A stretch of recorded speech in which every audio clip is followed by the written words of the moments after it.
A very good evening to all of you. How are you guys?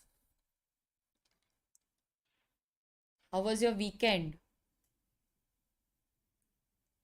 Hi Vimal, good evening.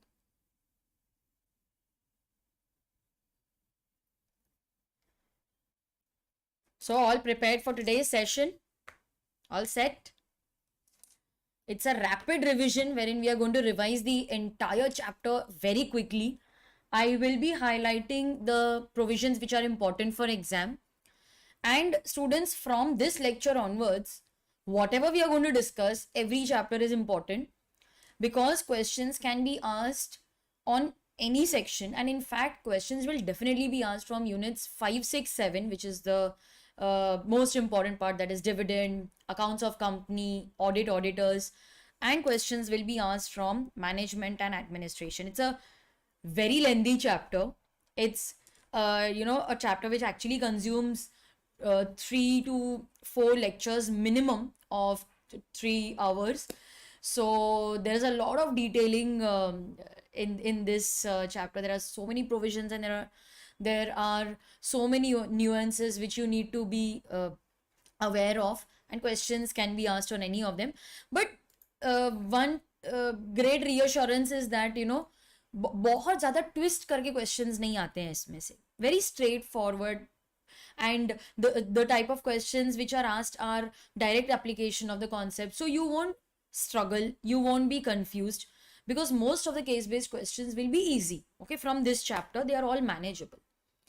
So students, let us begin our session today. Let us go through all the provisions, all the important provisions for management and administration. Few of them are easy, few of them are something which you may easily understand, but they are important for case based questions.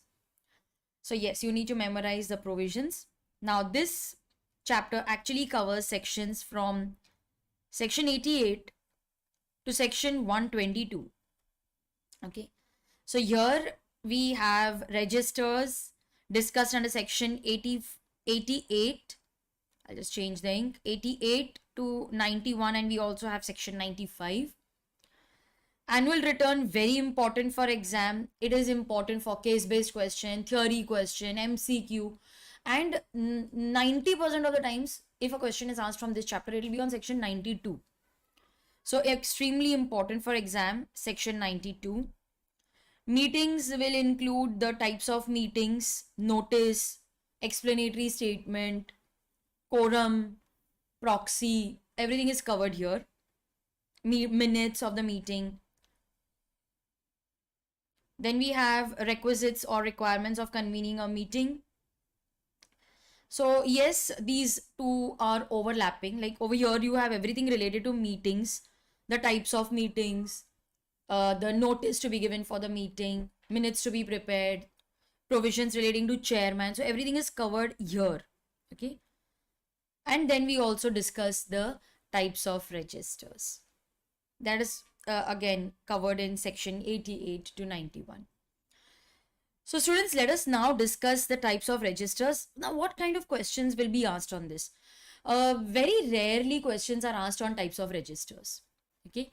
And in the module, if you see, they have actually given you the bare act. They expect you to remember all the sections as it is with the rules. Now, as a student, it is not possible for you to remember, right? So what you need to do is devise small techniques for yourself.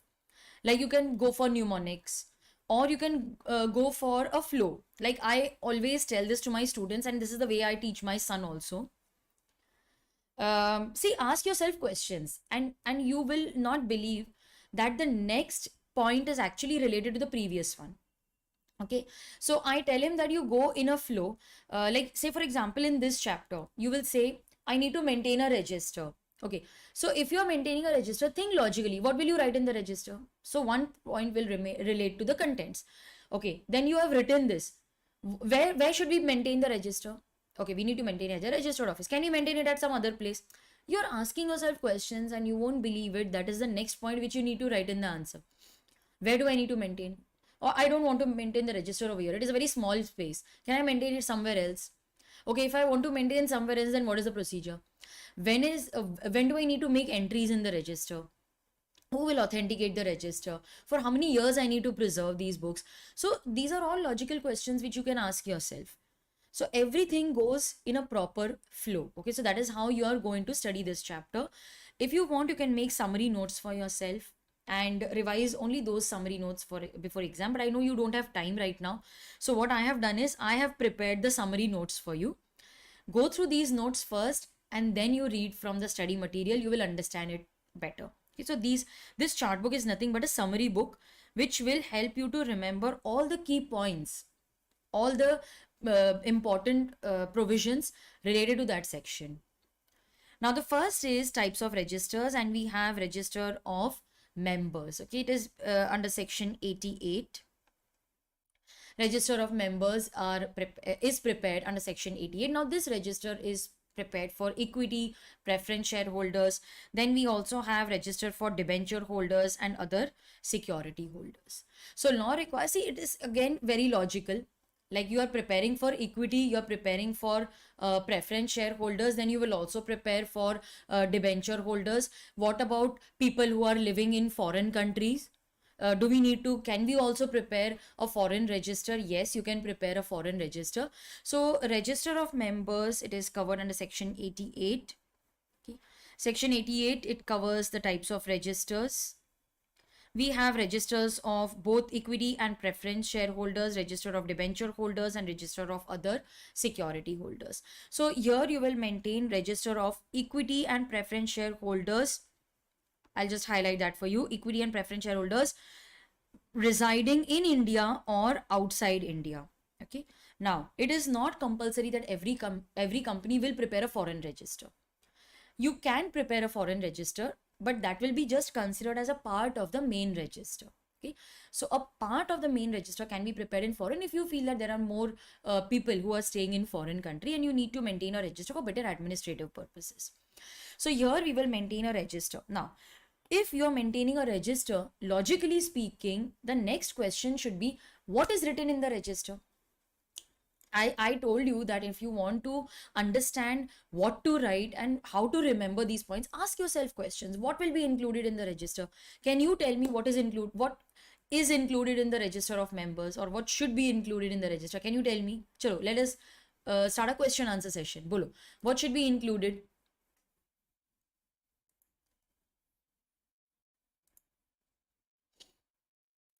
Waiting for your answers.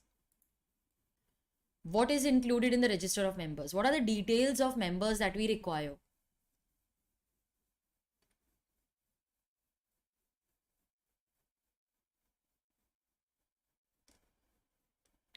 We need to write, yes, the name, other personal details like what is his PAN number, then what is the number of shares, okay, number of shares held by him. What was the date on which he became a member? What is the date on which he ceased to be a member? When did he transfer shares? When did transmission happen? Name of the nominee, the details of transmission, when did it take place, and how many shares were transferred. If I have allotted shares for consideration, what is the amount of consideration? If they have allotted for consideration other than cash, these details are required to be maintained in the register. Yes, name, address, PAN number, okay, all nationality. If it is a company, if the shares are held by a company, we will also provide details of the corporate identity number of that company. One company can purchase shares of another company, so details regarding that company. So these are the things which you will mention in the register. So that is the logical question which you should ask. Yes, I need to maintain a register. What will I include in that register? So these are the details to be included in the register. Now, register of both equity and preference shareholders of people residing in India, outside India, this you can maintain in form MGT1. Okay, the format is given in form MGT1. Then for register of debenture holders, it is given in form MGT2. देखो line से है, okay, everything is given in a sequence. And this is form MGT2 again. Okay, so register of debenture holders and other security holders is in MGT2. Do we need to remember all this for exam?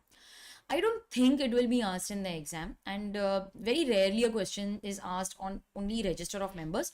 But because it is very simple, 1 and 2, so I think it is easy for you to remember.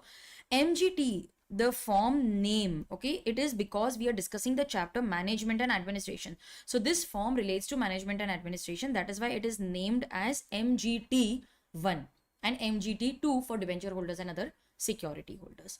Entries will be made within 7 days of maybe, you know, allotment, transfer, transmission. So within 7 days, we will, that is a board of directors, or if they have constituted a committee, they will make entries in the register. So within 7 days.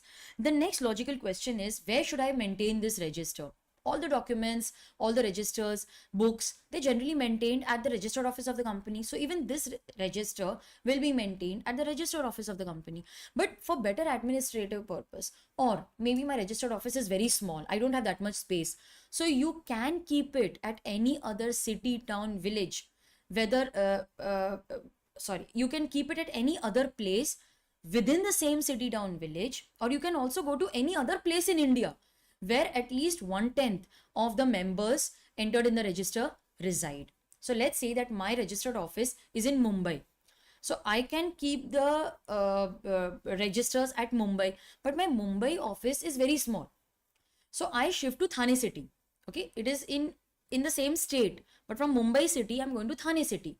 So yes, you can keep it at some other place. Just pass a special resolution. I don't want to keep it in Thane city. I want to keep it, let's say, in Gujarat.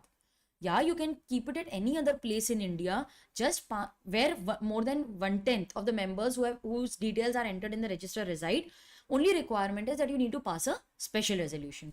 So what we will do is, the first thing is where we need to keep registered office. But can I keep it at any other place? Yes, you can keep it at any other place. Where can I keep it? Any place within the same city, town, village in which the registered office is situated.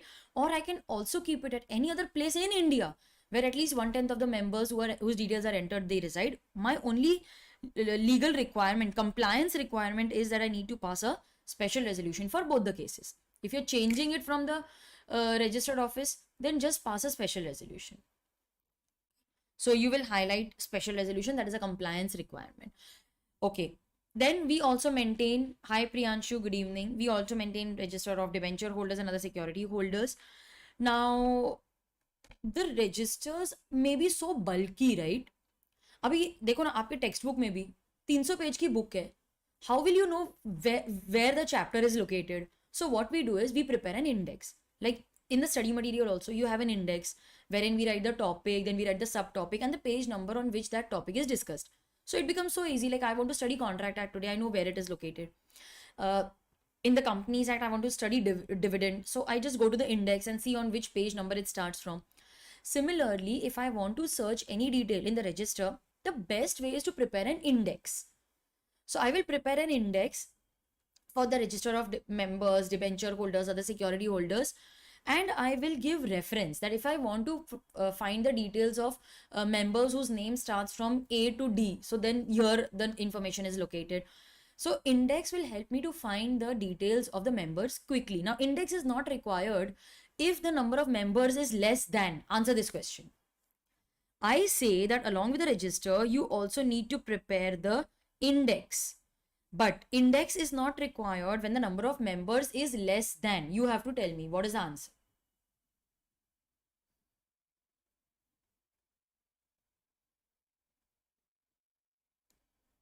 What is the answer? Waiting for your answer.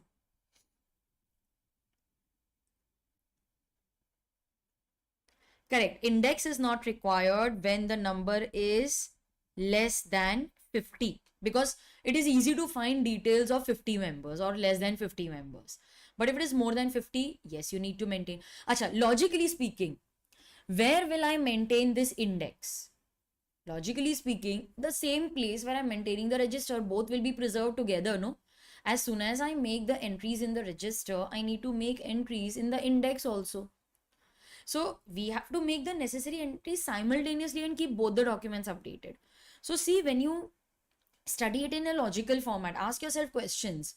So these are few study tips, or you know, the way these are some what should I say, a fancy word like memory tricks. Okay, these are memory tricks that you can adopt while studying this chapter. Ask yourself questions. Okay, we can maintain foreign register also. I'm not discuss that over here. Foreign register is just a part of the main register which is maintained in foreign country, because there are most, like I'm maintaining in Canada because there are many shareholders which stay in Canada. So a part of the register may be maintained over there, and periodically they will send us entry so that we can update it in the main register. So both are a part of the register of members. One very, very important section for exam, and I think a question will be asked on this section, section 92 annual return. This is basically a compliance requirement. इसमें कोई ऐसा बहुत ज़्यादा financial detail नहीं होगा. This is not like P&L or balance sheet, but it is a compulsory compliance requirement providing both financial as well as non-financial information about the company. Now, what is included, that also I have mentioned over here. This you can read it on your own later. I don't think I need to cover this, because I want the company to provide a list of the directors, the debenture holders, the promoters, the shareholders, who is the director, manager, secretary. We want the company to update us. See, because what if the company secretary has changed? How will you inform the ROC? What if you forget? So this is one very good medium of communicating that information to the ROC. So these are the contents of section 92. Can they be asked in the exam? Yes, they can ask you what are the contents of section 92. Now, since it is a compulsory compliance requirement, every company, be it small company, OPC, or a private company or a public company, you have to file annual return with the ROC. In which form? So earlier there was just one form for everybody, that was form 7. But a small company or a one-person company, they are very small in size. So we cannot burden them with all these compliance. And most of the spaces were blank only because it was not applicable to those type of companies. So law says that why trouble them? Very recently, through an amendment, they introduced Form 7A. Now, capital A means it's added through an amendment. This is an abridged form, abridged version of Form 7. Abridged version means that we have now asked the small companies and one-person company to fill in only the details which are mentioned in this abridged version. So we have identified that this is the information which will generally be available with small company and OPC. Other things are not applicable to them. So we have identified and we have prepared an abridged version of that Form 7. And that form is to be filled by one-person company and small company. So it is reducing their compliance burden actually. Very, very important for case-based question, MCQ especially. What is the time within which this return is to be filed with ROC? So what is the time within which the annual return is to be filed with ROC? So every company has to file a copy of the annual return with ROC within 60 days from the date on which the annual general meeting is held. So you have called an annual general meeting, you have held the annual general meeting. Within 60 days of holding the AGM, you have to file the annual return with ROC. I didn't conduct AGM in a particular year. Achha, then what is the date on which the AGM should have been held? Because you know that the AGM should be held in case of subsequent AGM within 6 months from the end of the financial year. It means the latest date is 30th September. So what is the date on which the AGM should have been held? 30th September. Or there are other requirements also that the gap should not be more than 15 months. So considering all that, what is the last day on which the annual general meeting was to be held? So from that day, calculate 60 days. That is the time when this annual return should be filed. AGM is not held within 60 days when the AGM should have been held. And very important for you to know, you also have to submit a statement mentioning the reasons for not holding the annual general meeting. Okay, so you also have to file a statement. Okay, so you have to file, this is the statement that I will file, and I will mention why I have not held the annual general meeting, and because I have not held the annual general meeting, I will be subject to penalties also. Okay. Another important part which can be asked for MCQ, it can be asked for case-based questions, small 1 or 2 mark questions. See, these are all things which are important for exam.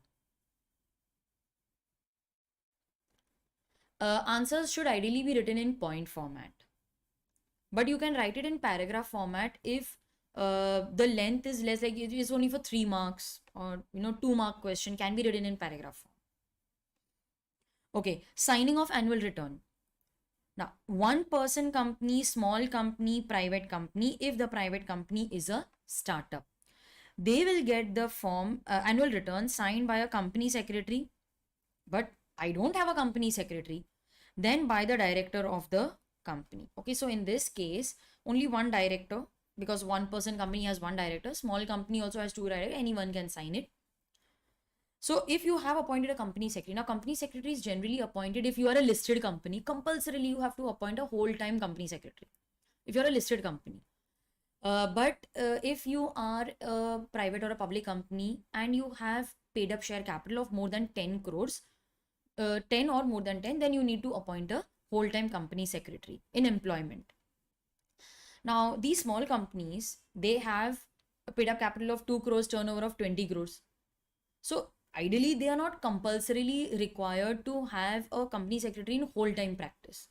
So law says that if you have a company secretary, we have voluntarily appointed someone because you want someone to take care of the compliance. So if you have a company secretary, he will sign it. And if you don't have a company secretary, then a director can sign it, no problem. Other companies, director and company secretary, but if there is no company secretary, then you can get it signed by a director and a company secretary in practice. Okay, so these are the compliance requirements. Okay, along with this, along with the return that we are filing, there is another compliance requirement, but this is applicable to all listed companies compulsorily, or a company having paid up share capital of 10 crore or more, or a turnover of 50 crore or more. So it is a compulsory requirement for listed companies. Or if you are a company having paid up capital of either 10 crore or more, or if you have paid up capital is less, but your turnover is more than 50 crores, 50 or more than 50 crores, then you will also have to get your annual return certified by a company secretary in practice. Now, why is this certification required? This is basically just informing the ROC that all the compliance requirements have been properly complied with. Whatever information that is mentioned in the annual return, that is correct, true, to the best of my knowledge. So it is just giving an assurance to the ROC that yes, we have gone through whatever was written in the annual return and we feel that the facts are disclosed correctly. Whatever was required to be written is written and everything seems to be proper. Okay, we have done the preliminary checking. So this is just giving some assurance to the ROC. Okay. Then there are a few other requirements also, that annual return will be placed on the website of the company. So what, like you go to any company's website, anywhere on the website, you need to give a link of the annual return. So anybody can go click on that link and you will be able to see the annual return of that company. So every company, whether it is private or public, you have to place a copy of the annual return on the website of the company and a web link. Okay, this was also added through an amendment, but that was quite some time back. A web link. Okay, earlier that was not the requirement, but now a web link of the annual return will also be disclosed. You can write this somewhere. Web link will be disclosed in the board's report. Why am I asking you to write this? Because it is a very small thing but can be asked as an MCQ. Okay, so this can be asked as a multiple choice question. Students, if you study the chart book, you need not prepare your summary notes. These are your summary notes. These are the pointers. These are the memory techniques. This is how we have simplified in the chart form. In case you wish to purchase the chart book, I'll just share a link with you. And don't feel that, ma'am, now we don't have time. How will we study? This will require only 1 hour of your study every day and you will be able to complete the entire chapter, revise the entire chapter properly. So don't feel that, ma'am, we won't be able to do it. Just go with it and I'm sure you will feel that, yes, now it has become very easy for us to remember. So this is the link of my website. You can visit the website and place your order for the chart book. We also have a compiler which has all the past exam questions, study material, RTP, MTP questions arranged unit wise, and the answers which are given are full length answers as expected by ICAI. So this also is available on my website. The name is CA Interlaw Compiler. Okay, let us continue.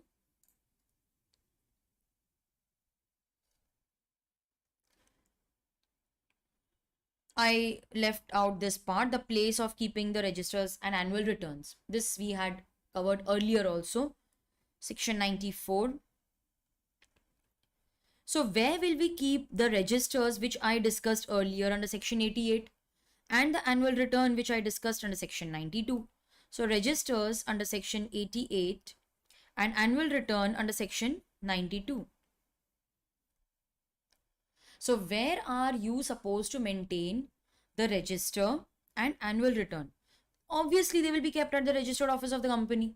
That's so very logical. But my registered office is not strategically located. I would like to keep it at some other place. You can do it. My compliance requirement is special resolution in the general meeting. So special resolution in the general meeting, this is my compliance requirement. And students, you are aware that whenever a special resolution is passed, immediately our next sentence will be a copy of which must be filed with ROC. That is understood. Wherever you write a special resolution, the next statement of yours will be a copy will be filed with ROC. Acha, you can keep it at some other place in India. Yes, if more than 1/10 of the total members enter in the register reside over there. So yes, it is possible for you to keep it at some other place if more than 1/10 of the total members stay over there. So that may be for better administrative purposes that I'm keeping the register somewhere else. Acha, we are only talking about maintenance of register. What if someone wants to go and inspect the register? I want to see who are the members of the company. I want to go and inspect the register of members. Yes, we will give it to you for inspection. We have nothing to hide. You want to see who the members are, you can come and go through the register. So persons who can inspect the registers as well as their indices and the annual return during business hours. Okay, you can't just go whenever you have to, like at 12 o'clock I went and I said now I want to go through the register of members. That is not possible. So during business hours, and law says that you should give at least 2 hours in that day for inspection. Okay, that 2 hours is important. That in business hours also, like say my office is open from 9 to 6 p.m. In that I can allot that you can come anytime between 3 to 5 p.m. because now employees are comparatively free. So during this period, you can come and inspect the register. Certain restrictions can be imposed through the articles. Because we cannot allow people to come as and when they want, no, in the office. So without payment of fees, the registers and indices and the annual return can be inspected by members, debenture holders. अरे उनका ही तो register है, उनके ही तो details लिखे हुए हैं उसमें. Other security holders, beneficial owners, and any other person can inspect on payment of certain fees. उसका भी वो prescribe किया हुआ है act में. Just go see what is the fees prescribed and उसके बाद में आप register देख सकते हो. Now, you can also take extracts of that register. You can also ask for a copy. थोड़े पैसे भरने पड़ेंगे per page के हिसाब से, but you can. Now, over here, there was an amendment, and although it seems a very simple one, it can be asked in the exam. Okay, amendment आया था. I had done a video also on the amendments applicable for your attempt. Only 2 main amendments. उसमें से ये एक है. Now, the register of members, debenture holders, other security holders, okay, other security holders, okay, members, debenture holders, other security holders. These registers contain a lot of personal information, and आजकल तो आपको पता है ना, privacy is a very big concern. I don't want my mobile number, my email ID. Thank you so much, Bhavya. I don't want that my address, my email ID, my PAN number, my mobile number, I don't want all this to be shared. So privacy is a very big thing, and you know, everyone in the social media is only concerned about preserving the privacy. So law has made certain amendments that the address, okay, whatever is your house address, if you are an individual or if you are a body corporate, okay, body corporate may your registered address, because even a company can purchase shares of another company. So address, and in case of body corporate, your registered address. We will not provide the details of PAN. We will not provide details of email ID. See, we are trying to protect the identity, not just identity, we are trying to protect his personal details. We don't want this to go in the hands of a wrong person, and we don't want them to be harassed. and any unique identification number, okay, like your Aadhaar details, your phone number, we will restrict, and these personal details will not be shared. Other than that, we will share any other data that you want. Okay, so unique identification number, PAN number, email ID, and I think this is a very good move to protect the data and identity of people. So yes. Okay, so that was all about inspection. Now, students, this was the registration part. Like, we need to maintain registers. I'm not going into the basics of it, like what is a meeting, why do we call a meeting and all. Utna basics to aapko pata hoga na. Like, meeting is called because you cannot go and individually ask people for their approval.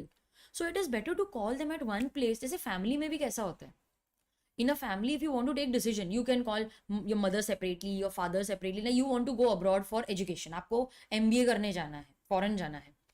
You call your dad, पापा मैं जाऊँ क्या, mummy से अलग बात करते हो, अपने बड़े भाई से अलग से बात करते हो, ताऊ जी से अलग से बात करते हो. अरे यार, इट इज़ बेस्ट कि सब लोग एक साथ आ जाओ and then let's deliberate, discuss करेंगे and then we will decide. So that is a very good way of taking decision. So in case of a company, instead of going to each and every person separately, हम उसको बोलते थे तू एक ही जगह पे आ जाना, हम इधर ही सब डिसाइड कर लेंगे, यहीं पे सारा डिसीजन मेकिंग हो जाएगा. अच्छा, डिसीजन लेना है, मीटिंग बुलानी है, what is the first logical step? How will people come to know meeting है? अरे उनको नोटिस दो ना. जैसे इफ यू वांट, लाइक अभी अभी let's say for example Navratri चालू है, ठीक है, एंड आपके घर पे पूजा है या आपके घर पे गरबा है. So what will you do? You will call all your relatives. अरे मैंने गरबा ऑर्गेनाइज किया है इन माई सोसाइटी और at my home, please come. You have to first give them notice ना. अभी किसी की शादी है, you will first give them notice and call ना. तो the most ideal and basic is to provide a notice. अच्छा, listen, I'll relate it to company and I'll relate it to practical also, ठीक है.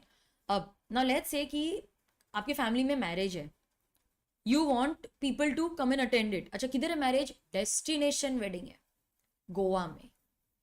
Okay, now you have relatives who stay in Delhi, in MP, इन केरला, किधर सब जगह पे रहते हैं आपके रिलेटिव्स. वेडिंग किधर है? Goa, destination wedding. You call them 2 days in advance. अरे भाई वेडिंग है, 2 दिन के बाद आ जाना. अरे क्या टिकट तो 2 दिन में बुक हो जाती है. अरे you book 1 day before, you will get it for cheap, because last में जो बचा कुचा सीट्स रहता है ना, they are all for cheap. तू आ जा 2 दिन में. All the ladies will start arguing.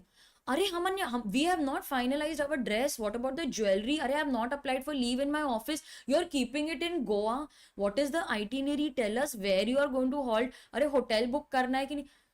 It's not possible to call people by giving them just 2 days notice. अरे चलना 10 दिन का दे देते. अरे we have to plan what we are going to where. तो 10 दिन के नोटिस से तो कुछ होएगा ही नहीं. रिलेटेबल है ना. So even in case of meeting of the company, there are people who are going to travel from various places in the country. If you want them to attend the meeting, you'll have to at least inform them so that they can make arrangements. So law says that notice must be given at least 21 clear days. Clear means full, complete days before the meeting, so that people can come, attend the meeting and vote at the meeting. अच्छा, सो notice किसको जाएगा? पहले तो वो बात है, like if you want to plan a wedding also, first you sit and then decide है किसको बुलाना है, चलो लिस्ट बनाओ. So company is also preparing a list कि अरे मीटिंग करनी है, लिस्ट बनाओ, किसको बुलाएंगे.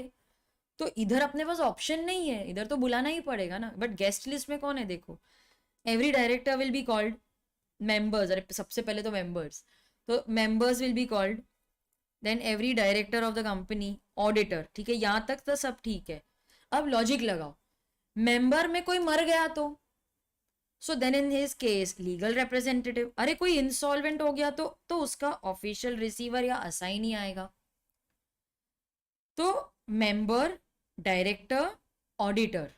अब मेंबर नहीं रहा या फिर वो इंसॉल्वेंट हो गया तो so then they will be called. So these are the 4 main points which you need to remember. ठीक है. प्रेफरेंस शेयर होल्डर्स को बुलाएंगे क्या? हाँ, तो मेंबर में दोनों आएगा ना. Member includes both equity as well as preference share holder. उनको थोड़ी ना छोड़ोगे. अरे then they will come and vote also. What? They can come attend the meeting but they will only vote on resolutions which concern them as preference share holders. वो तभी vote करेंगे. ठीक है. अच्छा, मैं ना बड़ी स्मार्ट हूँ. मैंने क्या सोचा that if I call people, I don't want everyone to attend. अरे डेस्टिनेशन वेडिंग है, खर्चा होता है यार. तो मैं बोलती हूँ यार कम लेट बताओ ना सबको, कम से कम आएंगे. वैसे कंपनी भी बड़ी स्मार्ट है. The company saying that we don't want people to come, we want that only limited people. ये जो अपने प्रमोटर्स हैं, ये जो अपने लोग हैं, we only want them to attend and vote at the meeting and pass the resolution. We don't want these people to come and object. एक काम करते ना, give notice only 10 days before so that people don't turn up at the meeting. क्या idea लगाया है देखो. हम बोलते हैं ठीक है, you want to give shorter notice ना, दे दो. But in case you are calling a meeting by giving a shorter notice, if it is an annual general meeting, then you will need the consent of 95% of the members entitled to vote at the meeting. अरे यार, it is very high यार. जानबूझ के किया है, it is on purpose. We don't want the company to give a shorter notice. So that is why we are asking them to obtain consent of 95. It is so difficult to obtain consent of 95 people to this shorter notice. Acha, if you are calling any other general meeting and the company is having share capital, then the members having at least 95%, holding at least 95% of the share capital that gives them the right to vote. And if the company does not have share capital, then holding at least 95% of the total voting power exercisable at the meeting. इतने लोगों ने approval दिया ना, only then you can call a shorter notice. Otherwise नहीं कर सकते. Okay. But there is a company जो shorter notice पे मीटिंग बुला सकती है. Can you tell me the type of company and वो कितने डेज में मीटिंग बुला सकती है, बोलो. देयर इज अ कंपनी जो शॉर्टर नोटिस पे मीटिंग बुलाती, मतलब 21 से कम नोटिस दिया तो भी चलेगा उसको.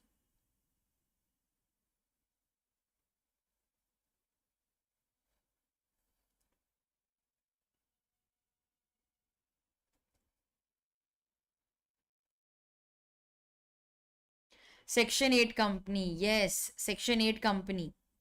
सेक्शन 8 कंपनी एक ऐसी कंपनी है जो सिर्फ 14 डेज का नोटिस देकर मीटिंग बुला सकती है. It is one of the privileges of a section 8 company. Okay, yes, section 8 company 14 days notice, correct. So I want 21 clear days. Now on this they also ask a case based question. Okay, case based question. So for case based question, what do I need to know?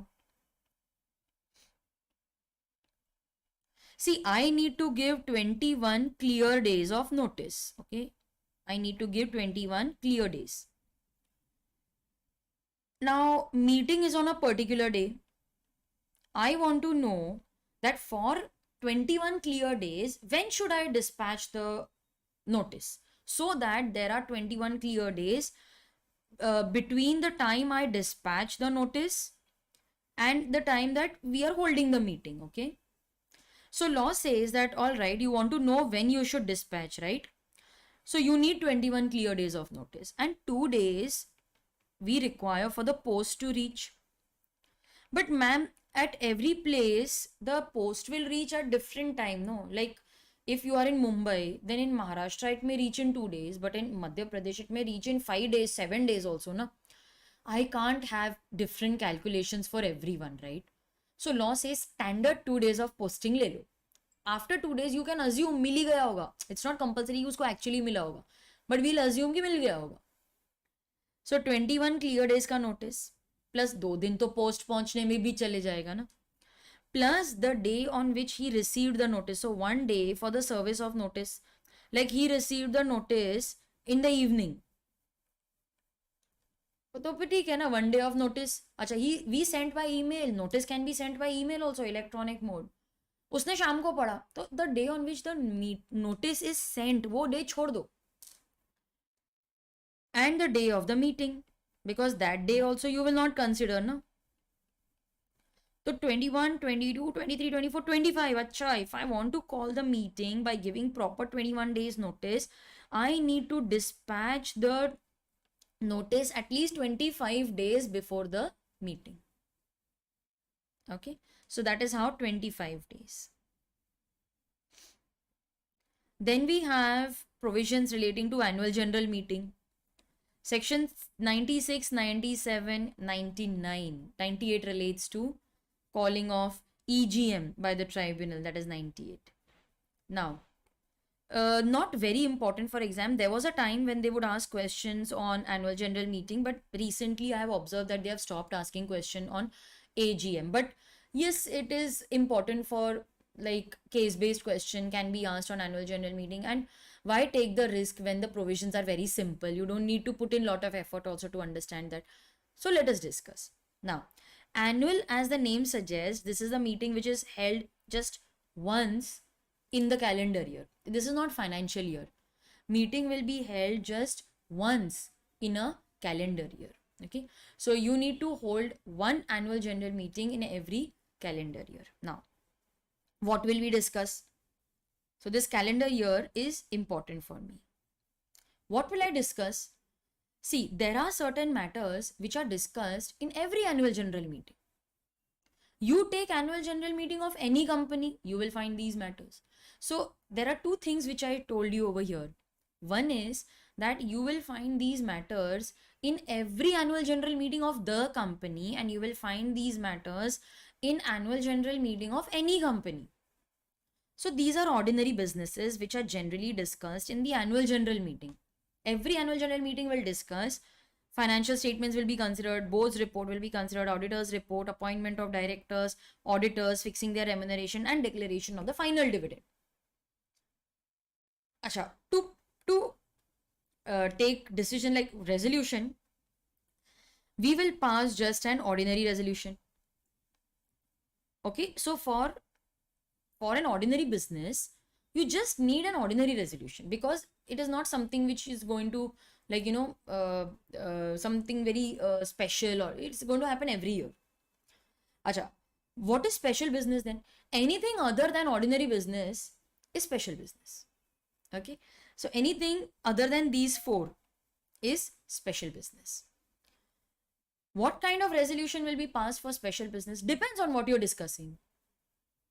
So if you're taking decisions for bonus shares, ordinary resolution, buyback, special resolution.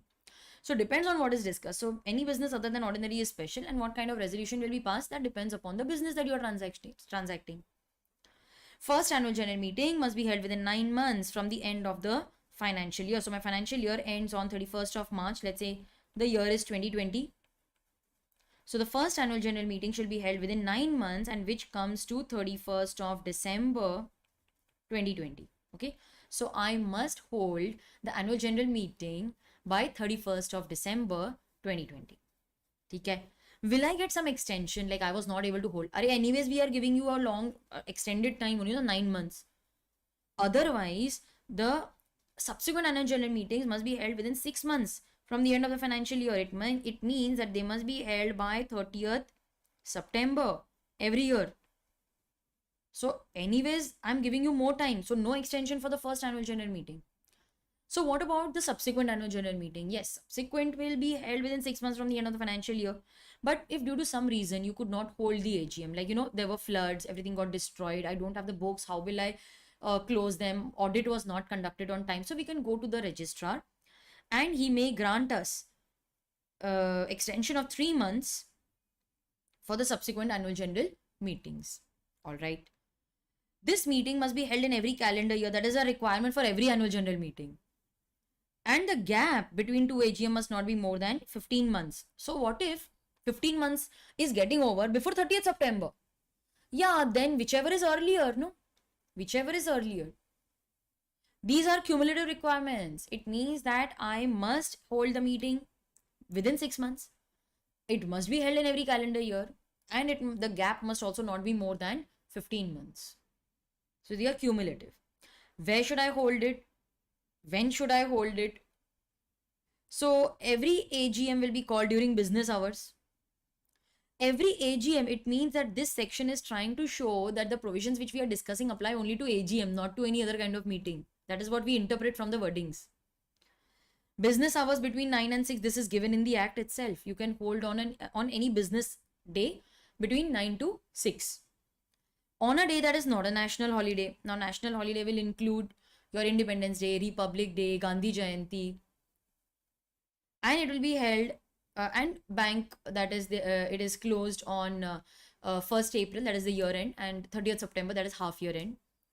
It will be held either at the registered office or any other place within the same city, town, village where the registered office is situated. If you feel that your registered office is very small and you don't want to hold it over there, then you can hold it at any place which is within the same city, town, village where the registered office is situated. And yes, that quorum, minimum number of persons are required to be present in order to constitute a valid meeting. Otherwise, your meeting will not be held valid. It will be adjourned in that case. Okay. Then meeting which is called anytime during the year. See, I can't wait for the annual general meeting to take decisions. So what if I held the annual general meeting? Now I need to take some decision. I can't wait for another year. So meeting which is held anytime during the year or anytime between two annual general meetings is known as extraordinary general meeting. What is discussed? Any matter that can't wait till the AGM. I want to remove the managing director. Okay. Then any item of special business. I'm thinking of buying back shares. Then I want to issue bonus shares. Any kind of important decision that you need to take, just call an extraordinary general meeting, pass the resolution, and without waiting for the AGM, your company can continue to function. It may be called anytime. So this is my keyword. Anytime it can be called. Meeting between two annual general meeting is extraordinary. Now, who can call it? See, board can call it either on their own or on the requisition. Requisition means request of members. Now, this happens when you go to college and you want study leave. Principal is not allowing study leave. So you go to your friends and say, see, this is the paper. I have written a request. You all sign it. So they all will sign saying that yes, we want leave, and with that request we will go to the principal, and if he sees so many signatures, then he will have to agree. No? So similarly, on the request of members, but one member applying will not do. Members holding at least 1/10 of the paid up share capital, and if the company doesn't have share capital, then holding at least 1/10 of the voting power. If these many people sign the requisition, then we will call the extraordinary general meeting. So board of directors can either call it on their own, when they want the resolutions to be passed, or they can call it on request of members. What if the board is not agreeing to it? Requisitionists will themselves call the meeting. Because the board of directors were not calling it, no? So they themselves call the meeting. They made arrangements for the meeting. Whatever expenses were incurred in conducting and holding the meeting can be claimed from the company, and company will deduct that from the director's remuneration. That is one very good provision here. It can also be called by the tribunal.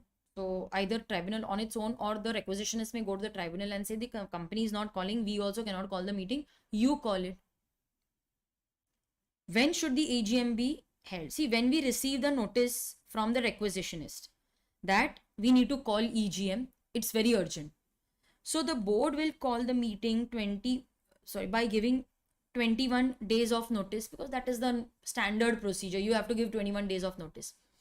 And the meeting will be held within 45 days of notice. So board will call a meeting within 21 days by giving a notice. Okay, so as soon as we receive the notice of the requisitionists, from this within 21 days they will call. Okay, they will call within 21 days of the notice, and they will hold within 45 days of the notice. So the calculation is actually from the date of notice. That is the date when we receive the request of the requisitionist. Requisitionists can themselves call the meeting within 3 months if the board fails to call a meeting. So they will themselves call a meeting, and whatever expenses are incurred, that can be claimed from the company. The resolutions which are passed at that meeting will be held valid and binding on the company. Then there are different methods of voting. The most important one over here is, students, voting by electronic mode. Voting by postal ballot, I don't think a procedure will be asked, but they can ask you what are the resolutions which can be passed only through postal ballot. So that is something which you need to memorize. What are the resolutions that can be passed? There is no explanation as such. You just need to memorize these provisions. Voting by poll. Now, electronic medium and postal ballot, they are generally discussed together. And voting by poll. Now, what happens in case of meeting? See, we call a meeting because we want to take decisions. We want members to take decisions. So members will take decisions, and that is in the form of resolution. There are two types of resolution, ordinary and special. You already know that. The basic method of, and the most popular, is by show of hands. Arey, this is the decision. How many vote in favor? How many vote against? But that is a very crude method of voting, no? So sometimes we may demand a poll that नहीं नहीं ये क्या बेकार तरीका है, poll करो. Poll means they will give you a polling paper, or they will give you a device, electronic device. जैसे KBC में रहता है. So you just press and your vote will be cast, or there is a paper वो आपको देंगे, polling paper, उसमें आप fill करोगे whether you want to vote against or in favor of the resolution. Fold that paper, put it in the box which will be kept in the room, and that is how the polling takes place. Election में भी होता है ना, polling booths होते हैं. अभी तो सब electronic हो गया, otherwise earlier there were slips. What happens in electronic mode? So electronically they will give you a notice. उसमें mention रहेगा that we are conducting the voting through electronic medium. आपको login ID password कैसे लेना है वो भी उस notice में लिखा रहेगा. So you have to go login and you can obtain how to obtain your login ID password, वो सब लिखा रहता है. आप जाओ, register करो, then they will also provide you a link. वहाँ पे जाके आपको बस सामने दिख जाएगा whether you want to vote in favor or against. आपको बस उधर check करना है and your vote will be cast.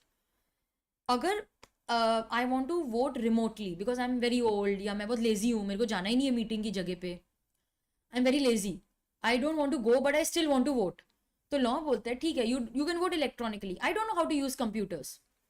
अच्छा, we'll send you a paper, postal paper, उसमें आप टिक करो whether you want to vote in favor or against the resolution, and वो एड्रेस भी हम लिख के देंगे, स्टैम्प भी कंपनी भर के देती है. You just have to go and post it in the post box and that will reach the company. तो कंपनी क्या करेगी, जिन्होंने इलेक्ट्रॉनिकली वोट किया, they will count the votes.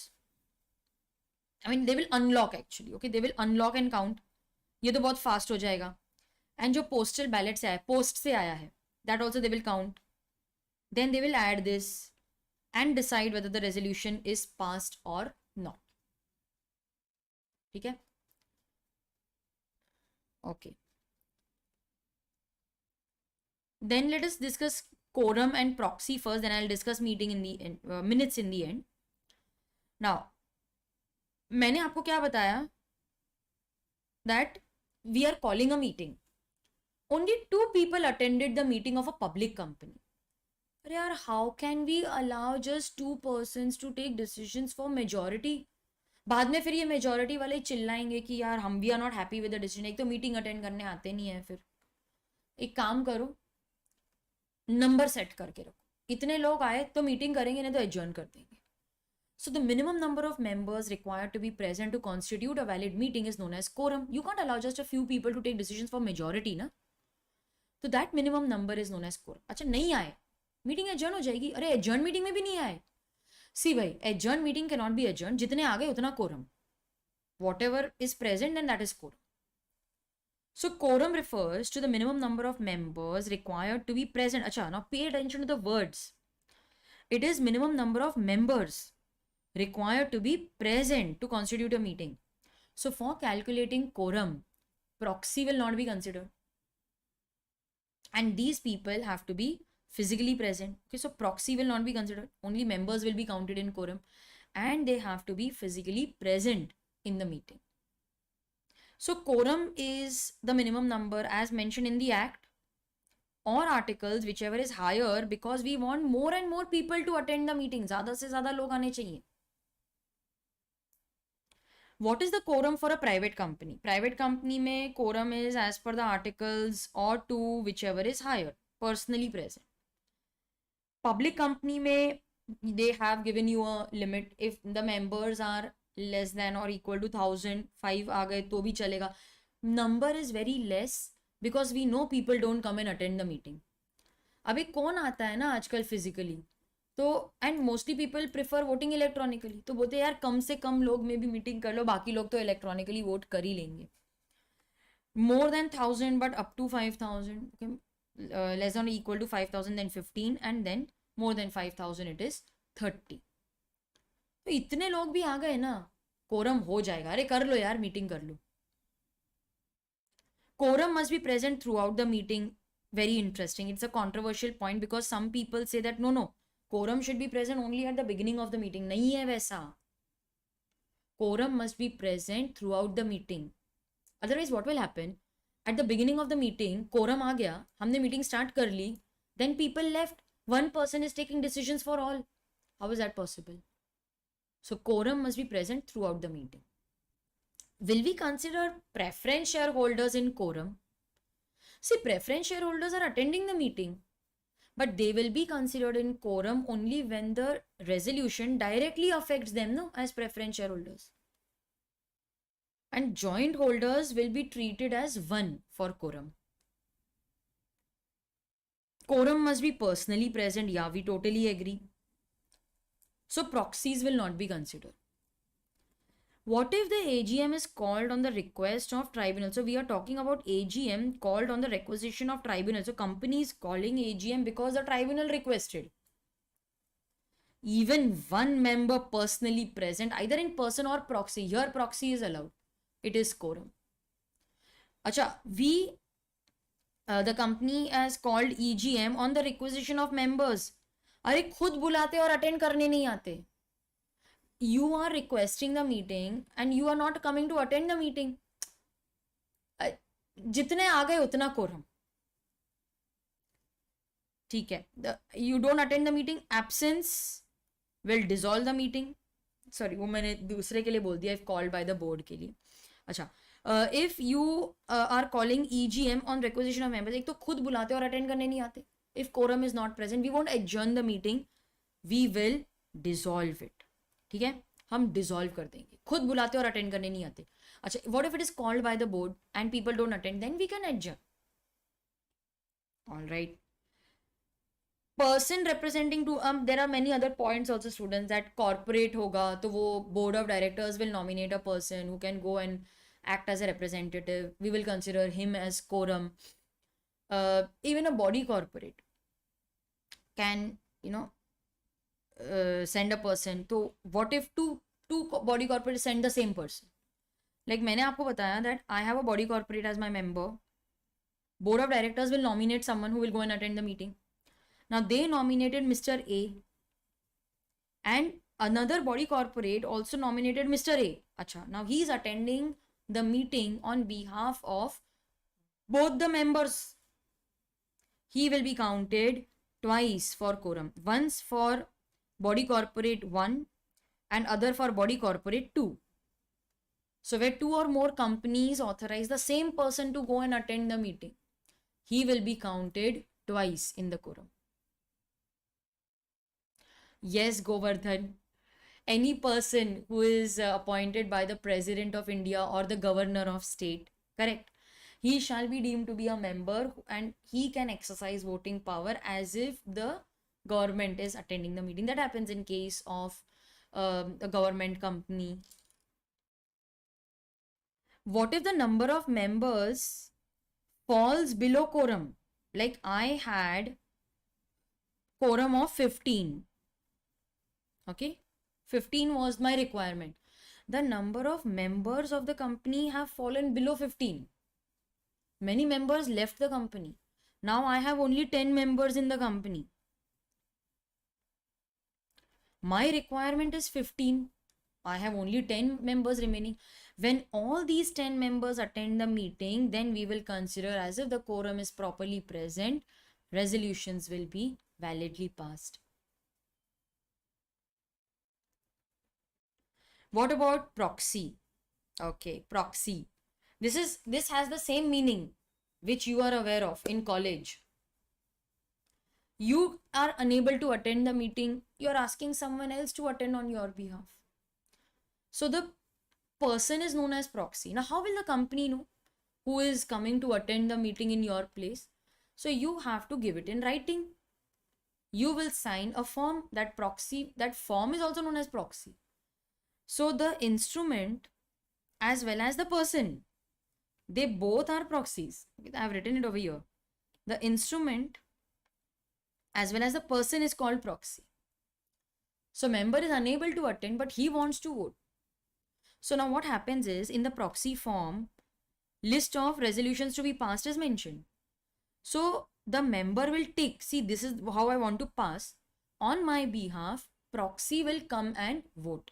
Now, see, if we are voting electronically, then you need not send proxy because you are voting electronically. Member himself can vote. If you're providing by postal ballot, you need not come to the place of the meeting. Just send that postal ballot, post it, we'll get your vote. But if the voting is through the method of poll, where you need to be present, okay, you need to be present at that particular place. So in this case, law says that yes, I need presence of the member. So if the member is not coming, then he can send some other person. That other person is known as proxy. He will go and attend the meeting. So proxy can vote only when the voting is through a poll.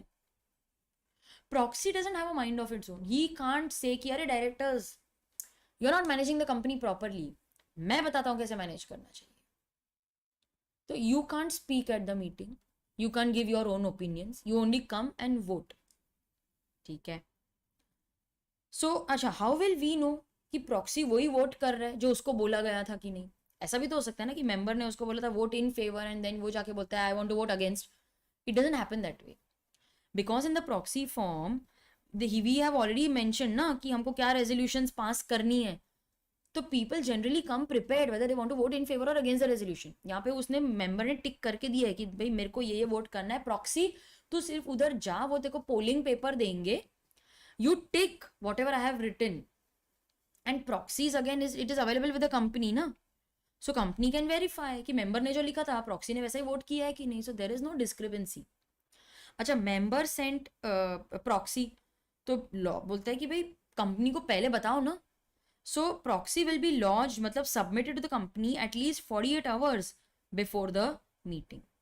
48 hours. You can give a shorter time period, longer नहीं चलेगा. You can say अरे यार 12 घंटे पहले भी आ गया ना तो भी चलेगा. Shorter period चलेगा मेरे को. But you can't say नहीं 72 hours before the meeting आपको proxy डालना है. नहीं, 72 hours पहले किसी को पता होता है क्या that they won't be able to attend the meeting? तो shorter notice चलेगा, longer नहीं चलेगा. Proxy, अच्छा file तो हो गया. There are curious people who want to inspect it. मेरे को देखना है कितने लोगों ने proxy डाला है. I want to see. You can inspect by giving notice to the company at least 3 days before the meeting. Notice is to be given before 3 days, but actual inspection can start only 24 hours before the meeting. Notice दे दो 3 days prior, लेकिन inspection, actual inspection can start only 24 hours before the meeting. अच्छा, I can hold maximum 50 proxies. I can vote on behalf of 50 people. अच्छा, लेकिन what happens ना, इधर भी एक limit है.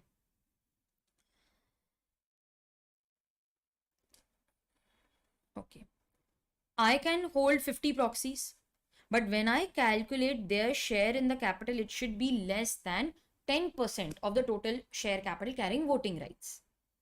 तो मैं गई 1, 2, 3, 4 ऐसे 20 तक.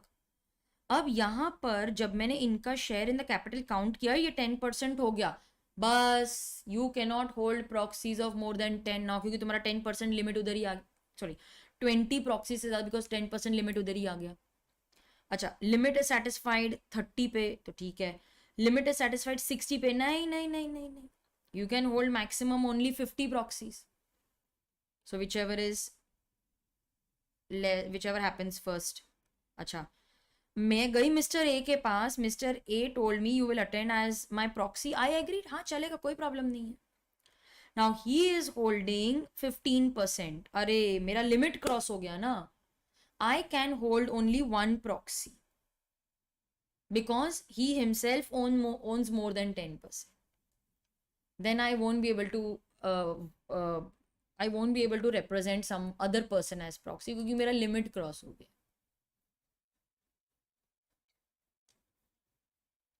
Proxy appointed later in time will prevail. Now I went to Mr. A. He agreed. Then he cancelled at the last minute. Then I told Mr. B, will you go and attend the meeting? He said okay. Now both attended the meeting. No, the one appointed later in time will be considered and he will be allowed to vote. Member खुद भी पहुंच गया, बोलो. Member and proxy both attend the meeting. Member will be allowed to vote, not proxy. Can the proxy say, अरे member, why you came? इतने मुश्किल से मुझे मौका मिला था. Hey company, I'm proxy now. This is the first time that I'm getting to vote. Let me vote. Member is present. So member's vote will be considered. Proxy will be automatically revoked. Okay. Then we have minutes. Now from this, the only important part is here, signing of minutes. And what should be included and what can be excluded in the minutes. This is the only provision. These are the only two provisions on which exam question is asked. See, if I am attending the meeting, I won't be able to remember what was discussed in the meeting. अरे किसको याद रहता है? So I need to maintain a written record. That written record is known as minutes. Can't be loose sheet of papers. So you prepare a proper book, you file it properly. That can be used as future reference. It is also evidence in the court.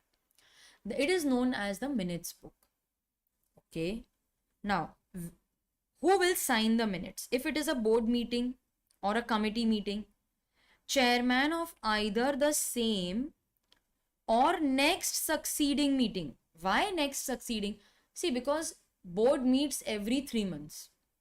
So if the chairman is not available of this meeting, it can be signed in the next meeting. No problem, because we know we are going to meet. But what if it is a general meeting, like annual general meeting? Now we are not going to meet. People will come, that chairman will come next year or next calendar year. And we don't know when the next EGM is going to take place. So preferably chairman of the same meeting should sign. See, in both these cases, our preference is always chairman of the same meeting. But what if he is not available? If it is a board meeting, then we can get it signed next time. Next meeting. But what if it is a general meeting which I don't know when is going to take, when that meeting will be held next? Then it will be signed either by the chairman of the same meeting, but if he is not available, like he went abroad for 7 months, or his father is not well, so he is in London, I don't know when he's going to return. So we need someone to sign it, na?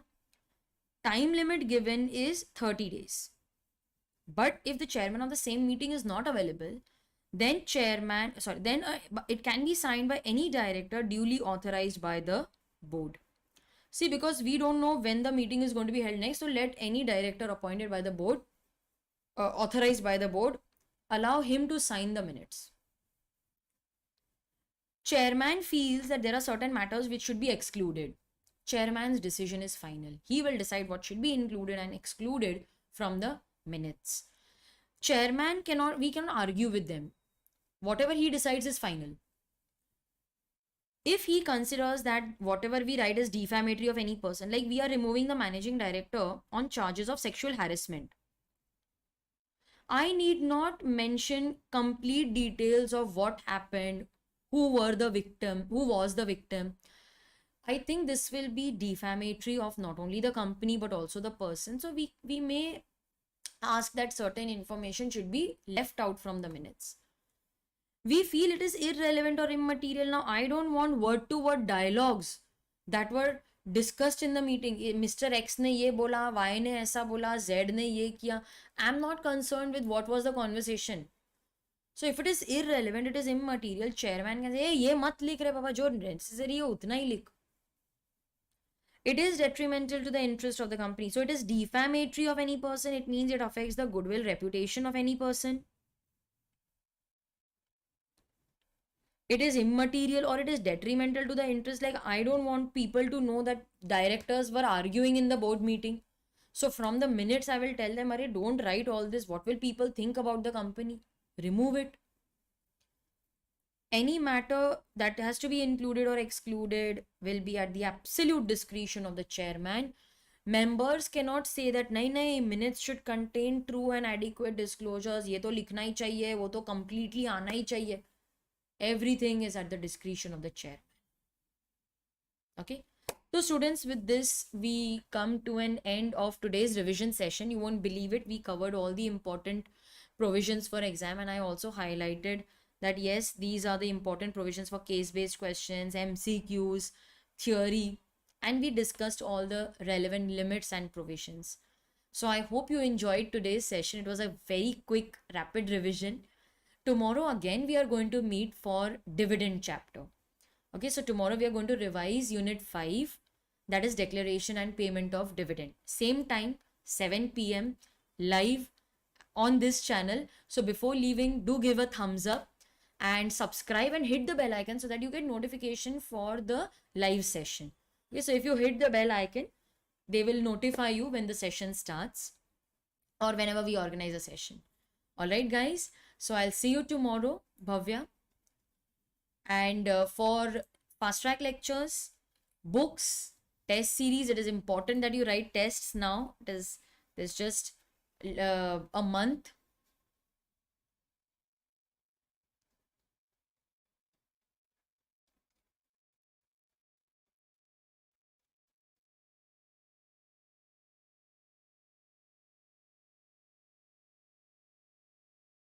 Okay.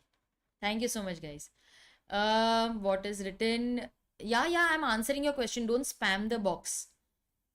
Yes, if please stop spamming it. Yeah, I got your message. See, if you solve the compiler and you go through the notes properly, I'm telling you with guarantee, you will get exemption. So if इतनी बार message लिखा है आपने, if you I'm not asking you to write the answers from the compiler, just go through all of them.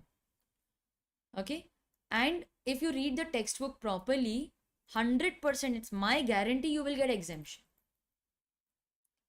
All right, so don't worry about that. And chart book, yes, it is a very good book to recall all the concepts. Chalo students, bye bye, take care, and I will meet you tomorrow again at 7 p.m. and we will discuss declaration and payment of dividend. Okay guys, I'll see you there. Again, I'll just share my website link before leaving.